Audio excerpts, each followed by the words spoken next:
Hello everyone, good morning. তোমরা সবাই কেমন আছো? আশা করি ভালোই আছো। আমিও ভালো আছি।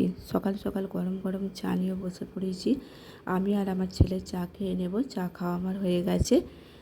চা খাওয়ার পর আমি বেড কভারটা চেঞ্জ করে নিয়েছি। বেড কভার চেঞ্জ করে নেওয়ার পর আমি একে একে কাজগুলো সব সেরে নেব। ঘর ঝাড় দেওয়া হয়ে গেছে। এবার আমি ঘর মুছে নেব। ঘর মুছে নেওয়ার পর আমি জামা কাপড় সার্ফে দিয়ে ভিজিয়ে দিয়েছিলাম, সেই জামা কাপড়গুলো কেচে ছাদে মেলে দিয়ে এলাম।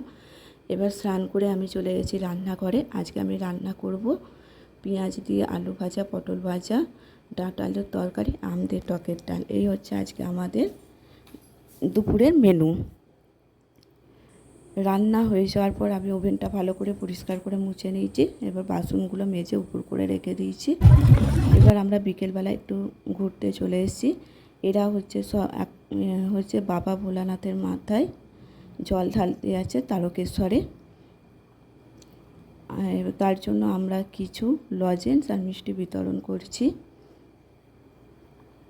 আমি লাইফে প্রথমবার এলাম। খুব ভালো লাগছে দেখতে। ব্লগটা আজকের মতোই শেষ করছি। আপনারা সব খুব ভালো থাকবেন, সুস্থ থাকবেন, অবশ্যই।